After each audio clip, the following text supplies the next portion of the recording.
Hi, I'm Zach Hughes here at the University of Texas at Arlington in fall 2012 in electrical engineering to explain some of the basics of FM demodulation. So I'm here with Benki Adetola on our telecommunications project.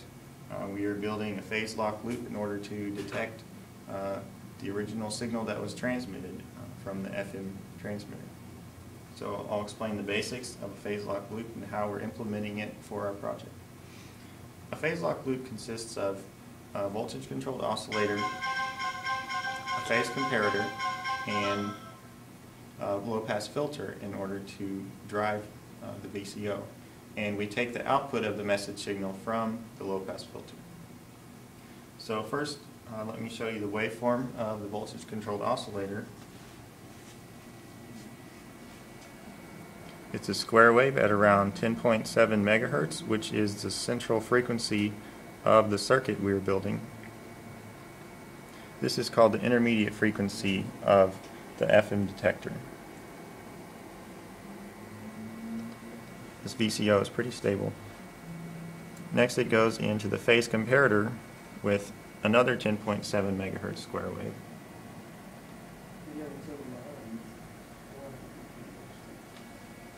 Which the phase comparator consists of a voltage controlled oscillator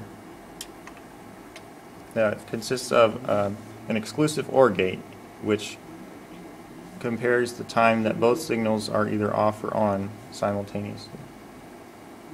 So you can see that it's approximately twice the frequency. We put this through a low pass filter in order to get a clean DC voltage out.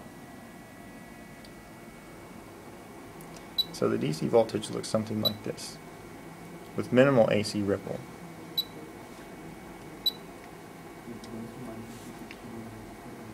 Now, as we change the input frequency, you're going to see the output voltage change.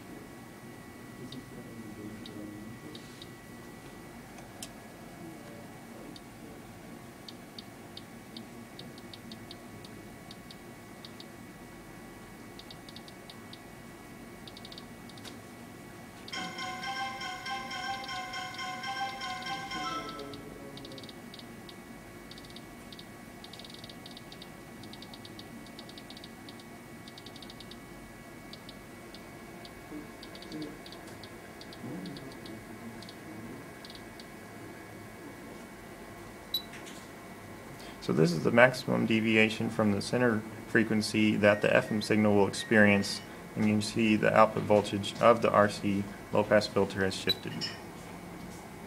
We'll now go to the minimum deviation.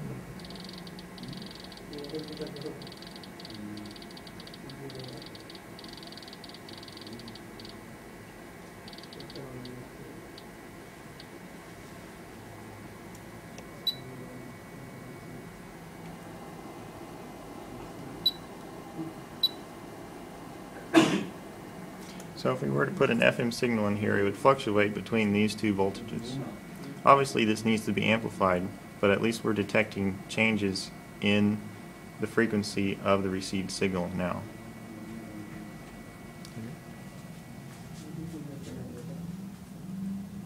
You good? Okay. So we now have a working output, as you can see here. We have the function generator giving us an FM signal with 75 kHz, maximum deviation from center frequency, and a modulation tone of 6 kHz as the message signal. And you can see here we're getting out approximately 6 kHz as a tone. This is at the demodulator output of our PLL chip, which is just a buffered version of the output from the RC filter. So to show you how I tuned it, we have to set the VCO to as close to 10.7 megahertz as possible, and so we accomplish that by placing a tuning resistor that goes to R2 for the frequency offset. this 10K pot here. And so we're about as close as it's possible to get with our potentiometer to 10.7 megahertz on the VCO. And then we also had to tune the response curve of the VCO to the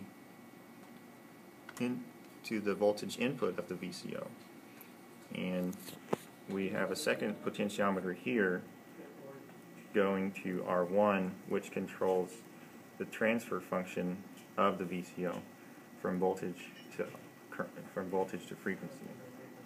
So this has to be responsive enough that it will shift to match the incoming frequency.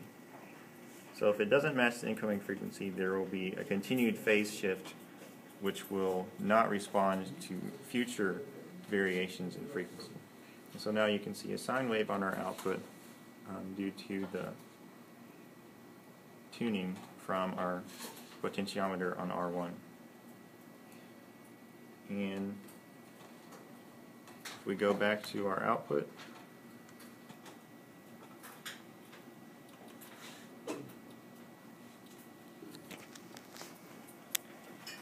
we can change the modulating tone and we'll get commensurate changes at the output. So here's 10K hertz.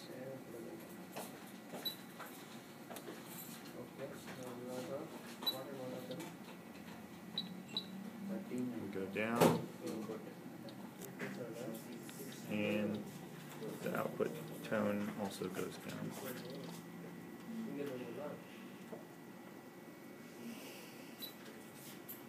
Obviously this output will need to be amplified, but at least now we have a working receiver.